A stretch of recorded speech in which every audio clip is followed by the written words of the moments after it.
प्यारे बच्चों नमस्कार। मैं राजेंद्र प्रसाद मीणा, पीजीटी ज्योग्राफी, एक बार फिर मानव भूगोल से संबंधित एक छोटी सी वीडियो लेकर आपके सामने आया हूँ, जिसमें आपको दिखाया गया है मानव भूगोल के मूल सिद्धांत वाले चैप्टर में मानव भूगोल का अर्थ और परिभाषा प्रकृति के वाले अध्याय में एक छोटा सा टॉपिक है समय के साथ साथ मानव भूगोल की प्रकृति। अर्थात जैसे जैसे समय बदलता गया, मानव विकसित होता चला गया और भूगोल का प्रतिरूप भी धीरे धीरे बदलता चला गया। तो इस मानव भूगोल के पूरे कार्यकाल को हमने 3 अवधारणाओं में बांटा, अर्थात इसको मानने वाले विचारधाराओं को हमने 3 भागों में बांटा। सबसे पहली विचारधारा कल्याणपरक या मानवतावादी अवधारणा। इस अवधारणा में मूल रूप से मानव का विकास करने के लिए ही जोर दिया जाता है, अर्थात मानव का हर क्षेत्र में विकास होना चाहिए, चाहे वह प्राकृतिक संसाधनों का हनन हो या मानवीय संसाधन, राजनीतिक क्षेत्र में किसी का भी नुकसान करना पड़े। कुल मिलाकर मानव के हर प्रकार से मानव को विकसित करने के लिए, मानव का एक तरीके से हम ये कह सकते हैं विकास करने के लिए पर ही ये जोर देती है, जिसमें मूल रूप से मानव के लिए आवास, मानव के लिए शिक्षा और मानव के लिए स्वास्थ्य, इन तीनों सुविधाओं का ही इसमें मूल रूप से अध्ययन होता है। दूसरी अवधारणा है आमूलवादी, अर्थात परिवर्तनशील।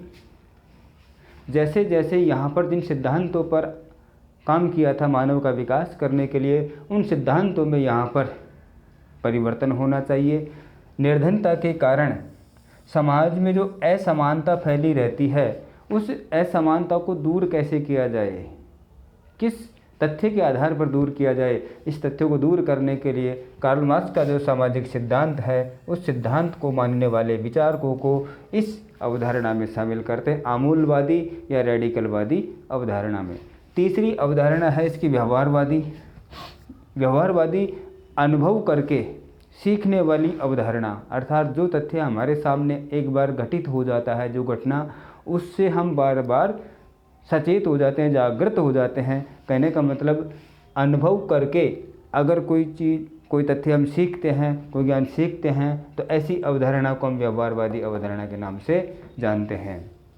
इन तीनों अवधारणाओं के कार्यकाल में, इन तीनों अवधारणाओं का जो कार्यकाल है वो एक ही समय में न होकर अलग अलग समय में इनका कार्यकाल था। सबसे पहले आरंभिक उपनिवेश काल, यानी शुरुआत में मानव भूगोल की स्थिति को हम आरंभिक उपनिवेश काल कहते हैं। इसमें मूल रूप से अन्वेषण विवरण, यानी कि जो खोज, नई तरह तरह की जो खोज हो रही थी, उन खोजों के काल को आरंभिक उपनिवेश काल के नाम से भी जाना जाता है। दूसरा काल है उत्तर उपनिवेशिक निवेश काल। इसमें प्रादेशिक विश्लेषण, यानी कि प्रदेशों में जो विभिन्नता होती है, कहीं पर ऊंचे ऊंचे पहाड़, कहीं पर समतल मैदान, कहीं पर गर्मी, कहीं पर सर्दी, तो वहाँ उनको देखा जा रहा था, यानी कि कहीं ऊंचे पहाड़ क्यों है, समतल मैदान क्यों है, नदी घाटी क्यों है।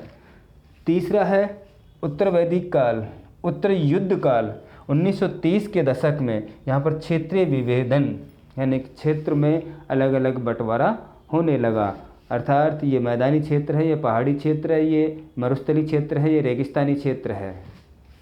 नंबर 4 पर 1950 से लेकर 60 के दशक में स्थानीय संगठन, यानी अलग अलग जगह पर मैदानी क्षेत्रों में अलग प्रकार की व्यवस्था होने लगी, पहाड़ी क्षेत्रों में अलग प्रकार की व्यवस्था होने लगी, रेगिस्तानी क्षेत्रों में अलग प्रकार की व्यवस्था होने लगी, उपजाऊ मैदानों में अलग प्रकार, अर्थात स्थानीय स्तर पर अलग अलग व्यवस्थाएं बनने लगी। उनको 1970 के बाद जो अवधारणा आई, 1970 के दशक में इस अवधारणा को मानवतावादी, आमूलवादी और व्यवहारवादी, इसकी चर्चा हम पहले कर चुके हैं।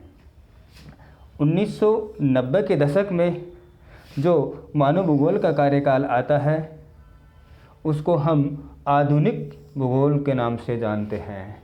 इस प्रकार मानव भूगोल समय के साथ साथ विकसित होता चला गया और अपने प्रकृति क्षेत्र में, अध्ययन क्षेत्र में बदलाव आता गया। ये मानव भूगोल का प्रकृति क्षेत्र है और ये इसका अध्ययन क्षेत्र है। इसके बाद में मानव भूगोल के जो पार्ट है इसको हम क्षेत्र व उपक्षेत्र के रूप में बांटते हैं। मैं यहाँ पर केवल क्षेत्रों की चर्चा करूँगा। मानव भूगोल के प्रमुख रूप से 5-6 क्षेत्र है। सबसे पहला है सामाजिक भूगोल, समाज का अध्ययन करने वाला विषय। नगरीय भूगोल, नगरों का अध्ययन करने वाला विषय। आवासीय भूगोल, चाहे वो ग्रामीण क्षेत्र हो चाहे वो नगरीय क्षेत्र हो, वहाँ पर मानव किस प्रकार के आवास बनाकर निवास करता है। राजनीतिक भूगोल, मानव के राजनीतिक पक्ष का अध्ययन करने वाला जितने भी राजनीति से संबंधित तथ्य होते हैं उनका अध्ययन यहाँ पर किया जाता है। जनसंख्या भूगोल, चाहे नगरीय क्षेत्र हो, ग्रामीण क्षेत्र हो या शहरी क्षेत्र हो, वहाँ पर जनसंख्या किस प्रकार की पाई जाती है, तो यहाँ पर जनसंख्या भूगोल के अंतर्गत होता है। आर्थिक भूगोल, आर्थिक भूगोल में प्रमुख रूप से मानव के क्रियाकलापों का अध्ययन होता है, जिसमें मानव के 3 कार्य होते हैं, प्राथमिक, द्वितीय और तृतीय। प्रमुख रूप से ये मानव के क्रियाकलापों का अध्ययन करने वाला विषय क्षेत्र है। तो ये प्रमुख रूप से मानव भूगोल के कार्य क्षेत्र या अध्ययन क्षेत्र के रूप में पार्ट है, जिसका समाज के अन्य सभी विज्ञानों के साथ अंतर संबंध बना हुआ। इसलिए हम कहते हैं मानव भूगोल का समय के साथ साथ विकास होता चला गया और अध्ययन क्षेत्र में भी परिवर्तन होता चला गया। धन्यवाद।